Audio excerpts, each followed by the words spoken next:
बिहार में बुरी तरह से हारने के बाद इंडी गठबंधन में झगड़ा बढ़ता चला जा रहा है।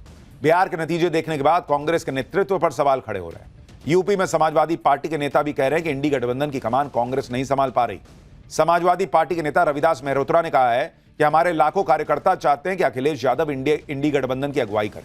समाजवादी पार्टी यूपी में सबसे बड़ी पार्टी है, इंडी गठबंधन में दूसरे नंबर की पार्टी है। सभी छोटे दल भी चाहते हैं कि अखिलेश यादव इंडी गठबंधन को लीड करें। रविदास मेहरोत्रा के इस बयान के बाद कांग्रेस का भी रिएक्शन आया। इमरान मसूद ने कहा है कि अखिलेश यादव पहले 2027 में यूपी चुनाव को देख लें, राहुल गांधी के साथ उनका मुकाबला नहीं है। सुनिए एक बार।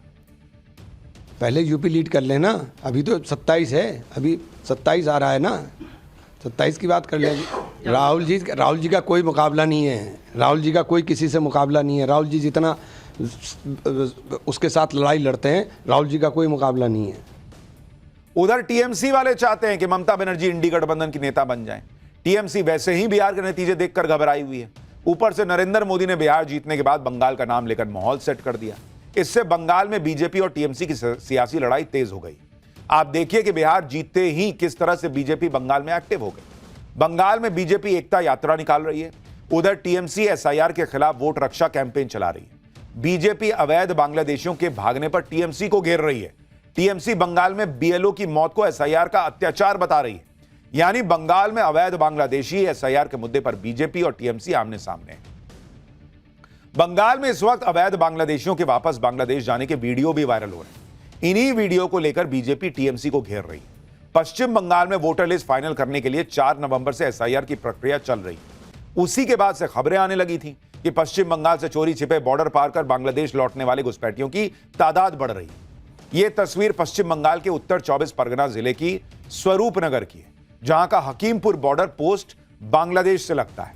पिछले 3 दिनों से यहां बड़ी तादाद में बांग्लादेशी परिवार इस बॉर्डर पोस्ट के आसपास अपने सामान के साथ मौजूद हैं। इस मौके की ताक में है कि किसी भी तरह बॉर्डर पार करके बांग्लादेश में चले जाएं।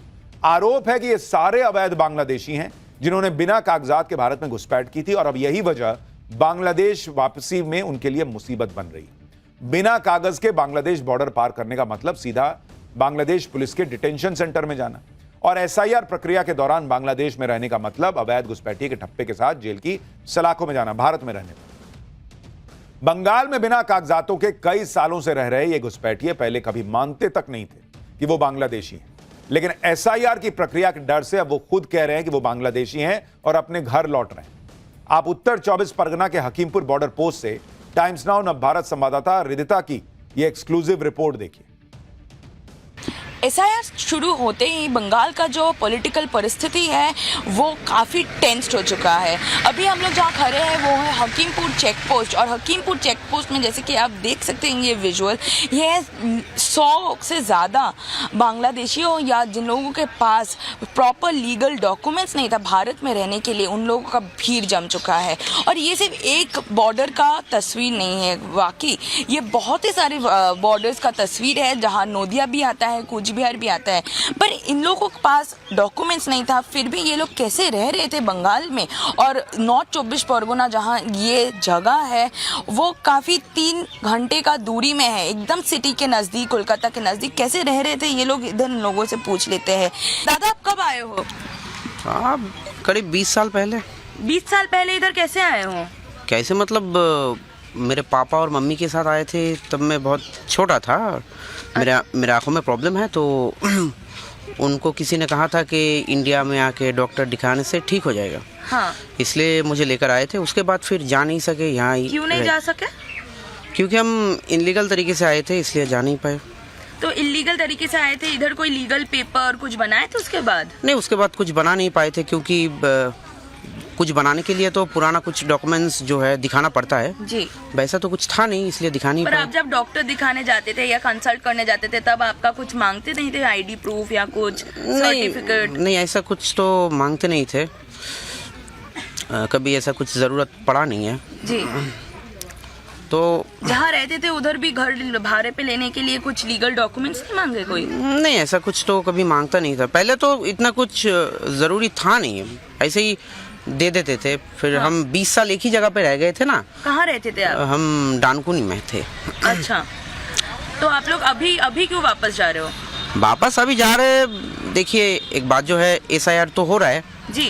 ये एक बात है। और दूसरा बात यह है कि कुछ दिन पहले से हमारे वहाँ पे एक बात हो रहा था कि यहाँ SIR होने के बाद एक कैंप बनाया जाएगा जहाँ दूसरे देशों के जो लोग हैं यहाँ के रहते हैं उनको वहाँ ले जाएगा। डर से जा रहे हो? डर मतलब हाँ वो तो है ही, ज़रूर है, क्योंकि मेरा पूरा फैमिली है मेरे साथ, तो उन लोगों को लेकर तो मैं कोई रिस्क नहीं ले सकता। तो जो लोग SIR को गाली दे रहे हैं बॉस, आप उनसे पूछिए कि देश में ये इतना बड़ा क्लीन अप प्रोसेस चल रहा है और उनको SIR से दिक्कत क्यों है। हकीमपुर बॉर्डर पर नवभारत की पड़ताल के दौरान कई बांग्लादेशी अपना चेहरा छिपाते नजर आए। ये वो लोग हैं जो अपनी बांग्लादेशी पहचान छिपाकर खुद को स्थानीय बंगाली बताकर सालों से कोलकाता और उसके आसपास के इलाकों में रह रहे थे। अभी कैमरे पर इन्हें अपनी पहचान खुलने का डर सता रहा है। 4 नवंबर से 4 दिसंबर तक पश्चिम बंगाल में वोटर लिस्ट करेक्शन के लिए SIR का प्रोसेस चल रहा है। चुनाव आयोग उसे बहुत सख्ती से अंजाम दे रहा है। हर घुसपैठिए को वोटर लिस्ट से बाहर करने की तैयारी है। ऐसे में ये अवैध बांग्लादेशी अभी किसी भी तरह बांग्लादेश भागना चाहते हैं ताकि SIR की प्रक्रिया खत्म होने के बाद मौका देखकर फिर से बंगाल में घुस जाएंगे। हकीमपुर बॉर्डर पोस्ट पर बंगाल छोड़कर अभी बांग्लादेश भाग रहे कई घुसपैठियों ने इस बात को कबूला भी है। मतलब क्यों जा रहे हो? जा रहे इसीलिए जो अभी जो मांग रहा वोटर कार्ड 2002 का, तो हम लोग तो यहाँ का है नहीं, हम लोग तो बांग्लादेश का है, तो हम लोग का पास तो है भी नहीं। तो उस साइड जाओगे तो उसके बाद आप चले जाएंगे यहाँ पे कैंप पे जाना है। अच्छा, कौन सा कैंप में जाना है? हमको तो मालूम नहीं है, हम सुना है। हम तो आप तो सुबह यहाँ पे करा ना, हम सरेंडर कर रहे हो? हाँ, सरेंडर कर रहे हैं। कोई लीगल डॉक्यूमेंट है आपके पास? कैसे आए थे फिर इस बार? ऐसे आया था, लोग पकड़ के। किसी को पैसा देना हुआ था? किसको पैसा दिए थे? आदमी नहीं अभी दिया दूसरा आदमी को। सोचिए, देश से अवैध बांग्लादेशी बाहर जा रहे इस SIR की वजह से, लेकिन बंगाल में TMC ने, ममता बनर्जी की पार्टी ने SIR के खिलाफ मोर्चा खोला हुआ है। TMC जगह जगह कैंपेन चला रही है और भरोसा दिला रही है कि किसी का भी वोट नहीं कटने देंगे। लेकिन इस भरोसे के बाद भी बांग्लादेशी घुसपैठियों की भगदड़ नहीं थम रही, क्योंकि ये बांग्लादेशी जानते हैं कि अगर जांच में उनसे कागजात मांग लिए गए तो क्या कागज दिखाएंगे। जिन्होंने किसी तरीके से आधार कार्ड बनवा भी लिए हैं उन्हें भी ये डर है कि कहीं चेकिंग में पकड़े न जाएं। बंगाल से अवैध बांग्लादेश वापस भाग रहे बांग्लादेशी अवैध रूप से जो रह रहे थे वो अब बांग्लादेश भाग रहे हैं। इसकी पुष्टि खुद बॉर्डर की निगरानी करने वाली BSF यानी बॉर्डर सिक्योरिटी फोर्स ने की है। BSF के अधिकारियों का कहना है कि बिना दस्तावेज वाले अवैध बांग्लादेशी वापस बांग्लादेश लौट रहे हैं और पिछले कुछ दिनों में इनकी संख्या काफी बढ़ गई है। BSF अधिकारियों के मुताबिक नॉर्थ 24 परगना और मालदा जिले में ऐसे अवैध बांग्लादेशी वापस अपने वतन लौटने की तादाद जो उनकी है उसमें बड़ा जंप आया है। पहले इस तरह के अवैध बांग्लादेशियों का अपने वतन लौटने के मामले में मुश्किल से डबल डिजिट का नंबर आता था, लेकिन अब इनकी संख्या सैकड़ों में पहुंच गई है। BSF अधिकारियों का कहना है कि हर दिन करीब 100-150 केस ऐसे सामने आ रहे हैं। BSF के मुताबिक जो लोग बिना दस्तावेज के हैं उन्हें बॉर्डर गार्ड बांग्लादेश को सौंप दिया जाता है। अगर वो इन्हें एंट्री नहीं करने देते हैं तो फिर दूसरा विकल्प अपनाया जाता है। BSF अधिकारियों ने दावा किया है कि जो लोग वापस बांग्लादेश लौटना चाहते हैं उसमें से ज्यादातर वो हैं जिनके पास कोई दस्तावेज नहीं। BSF के दावे के मुताबिक SIR और जो वेरिफिकेशन ड्राइव चल रहा है उस वजह से ही ये बांग्लादेशी वापस भाग रहे हैं। बांग्लादेशियों के अपने देश लौटने की तस्वीरों और आंकड़ों को लेकर बीजेपी ममता बनर्जी सरकार पर फायर, अवैध बांग्लादेशियों को शरण देने का आरोप लगा रही है। बीजेपी कह रही है कि ममता बनर्जी बंगाल को बांग्लादेश बनाने की साजिश रच रही है। सुनिए। अब बंगाल की बारी है। बंगाल की बारी इसलिए है, बंगाल को बांग्लादेश बनाने की साजिश ममता बनर्जी का है वोट के लिए, और वहां रेड कारपेट बिछा के रखी है बांग्लादेशी और रोहिंग्या के लिए। और वहां की जनता भयभीत है, खास करके हिंदू।